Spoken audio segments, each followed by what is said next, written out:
జనరల్గా ఈ type of characters ఉన్నప్పుడు ఏంటంటే ఎవరైనా మనం విఎఫ్ఎక్స్తో రిస్క్ ఎందుకు, ఒక రియల్ లైఫ్ ఆర్టిస్టు స్టార్ను పెట్టుకొని మనం దాన్ని హైలైట్ చేసుకుంటూ వెళ్దాము అనే ఒక ఇదిలో ఉంటారు. బట్ ప్రసాద్ గారికి ఐడియా వచ్చింది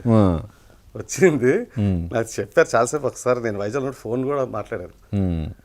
అంటే నాకేంటంటే సీజీ ఆపర్చునిటీ తీసుకుందాం నేను ట్రై చేస్తానండి. అతను విజన్ పాయింట్ ఆఫ్ వ్యూ దగ్గర టీజర్ ఎక్కడికి వెళ్ళిపోయింది కదండి, ఒక పెద్ద ఆర్టిస్ట్తో చేద్దాం. లైవ్ షూట్ అంటే ఇంకా వాళ్ళ మీదకి ఇంపాక్ట్ వెళ్ళిపోద్ది కదా సార్. 3D చూపిస్తే మనమే ఫోటో రియలిస్టిక్ చూపించామనుకోండి, కొత్తగా ఉంటుంది ఆడియన్స్కి. అంటే అతను అటు ఇటు ఆలోచించి ఎందుకు వచ్చారు, నా టైం బాగుంది, అది మొత్తానికి 3D ఒప్పుకున్నారు. అతను చాలా పెద్ద పెద్ద ఆర్టిస్టులు ఆలోచించారండి, ఆల్రెడీ మాట్లాడేశారు, డేట్స్ కూడా వచ్చేసే స్టేజ్ అది. నాకేంటంటే పర్సనల్గా యాజ్ అ టెక్నీషియన్గా నాకు 3Dలో ఆఫ్ కోర్స్ చేయాలనుంది. కానీ luckily is happy now Prashant. అంటే వాట్ ఎవర్ ద క్వాలిటీ వచ్చే ఇంక సినిమా ఇంత తట్టు. The last song is really the music కానీ ఆ విజువల్స్ కానీ ఎవ్రీథింగ్ 100%.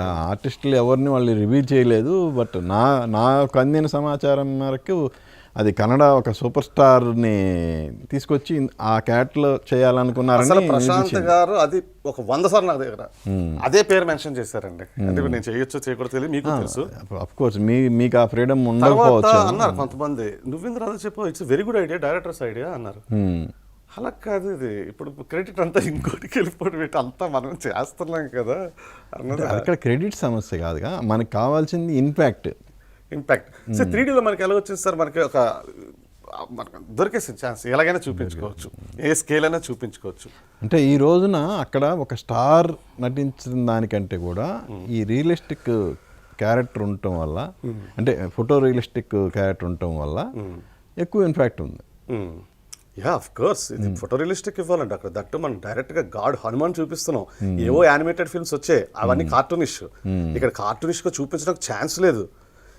అది ఎన్ని చేంజెస్ అండి బాబాయ్, అసలు చాలా చాలా కష్టపడ్డారు అందరూ. అంటే ఒకలే కాదు, ఒక స్టూడియో 2 స్టూడియో చాలా మంది అండి. టీమ్, ఇట్స్ టీమ్ వర్క్ అండి, ఎవ్రీథింగ్ టీమ్ వర్క్. చాలా మంది అంటే ఆ collaboration, freelancers, out source, in house, ఎక్కడికక్కడ కమ్యూనికేషను, టైము అన్నీ కూడాను. కానీ అతనికి ప్రశాంత్ గారికి ఏంటంటే పాప అతను నేర్చుకుంటూ, చూసుకుంటూ, ప్లేస్ చూపిస్తూ, ఎక్కడ మాకు ప్రాబ్లం వస్తుందో అది ప్లేస్ చేసుకుంటూ, మీరు పర్వాలేదు 1 వీక్ టైం తీసుకున్నా ఇలా కావాలని. యాక్చువల్గా ఇంకో పేరు కూడా చెప్పాలి సార్ నేను, వెనకతల వెంకట్ కూడా he is executive producer cum he have knowledge in some VFX knowledge. Is a very good communications from నా సైడ్ కానీ డైరెక్టర్ సైడ్ కానీ. అతను చాలా మంచిగా కోఆపరేట్ చేశారు. నేను నా కష్టాలు చెప్పుకునేవాడిని, ఇతనికి అర్థమయ్యేది. విఎఫ్ఎక్స్ పర్సన్ కదా సార్, సరిగ్గా డబ్బులు ఇవన్నీ అవుతున్నాయి సార్, ఇంత పెంచండి అంటే నేను మాట్లాడతానండి. హెల్ప్ చేశారు. Even Prashanth Varma sister also she is very creative అండి.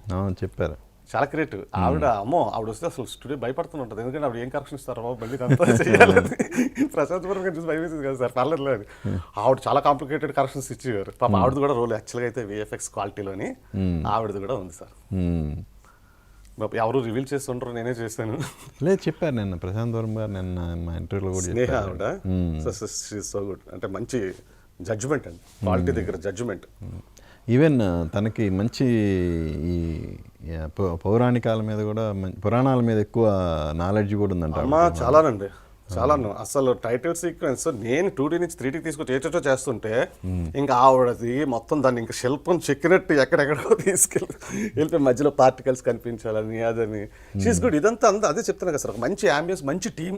అసలు మీరు ఎలాగా మా ఇద్దరిని కలిపారో కానీ, ఏ ముహూర్తాన్ని కలిపారో కానీ, ఫస్ట్ అసలు ఆ కాంబినేషన్, అది ముహూర్తమే టాప్ అండి. సినిమా ఈరోజు ఇంత సూపర్ హిట్ అయిందంటే మాత్రం ద ఫస్ట్ స్టెప్ మీద ఉంది సార్. ఓకే, అదొకటి. నెక్స్ట్ మేజర్గా క్లాప్స్ కొట్టే ఒక విజువల్ ఉంది సినిమాలో.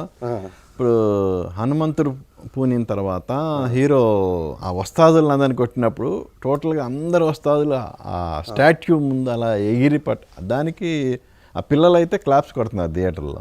అంటే అది డైరెక్టర్ వస్తుంది. అది నేను పెద్ద విఎఫ్ఎక్స్ అనగా డైరెక్టర్ విజన్ అండి. అది అప్పటికప్పుడు వచ్చింది. అంటే వెనక స్టాట్యూ అయిపోయింది మా దగ్గర, బ్యాక్గ్రౌండ్ ఎక్కడెక్కడ పెట్టాలో, ఏ షాట్లు పెట్టాలో అతను డెఫినెట్గా ఒక క్లారిటీ ఉంది. కొట్టే ఎంత దూరం, ఎంత స్కేల్ వెళ్ళాలి ఏంటి అనేది ఎవరైనా ఇంతే కదా సార్, ఎగురుతారు. తాడు కట్ చేస్తే ఎంతకైనా తీసుకెళ్ళచ్చు సీజీలో, విఎఫ్ఎక్స్లోని. డెఫినెట్గా that is credit goes to directors. అది అంత ఇంపాక్ట్ ఇస్తుందని నాకు చేస్తున్నప్పుడు మాకు కూడా అంత ఐడియా ఉండదు కదా సార్. థియేటర్లో చూసినప్పుడు ఆ మ్యూజిక్కి, ఆ విజువల్స్కి, దానికి ఈ షాట్ ఎంతలా వచ్చిందా అనిపించింది. అది టీజర్లో వచ్చింది కదా సార్. అవునవును. టీజర్లో ఇచ్చిన ఎవ్రీ షాట్ చాలా చాలా జాగ్రత్తగా వెళ్ళాం సార్, చాలా కేర్ఫుల్గా వెళ్ళాం.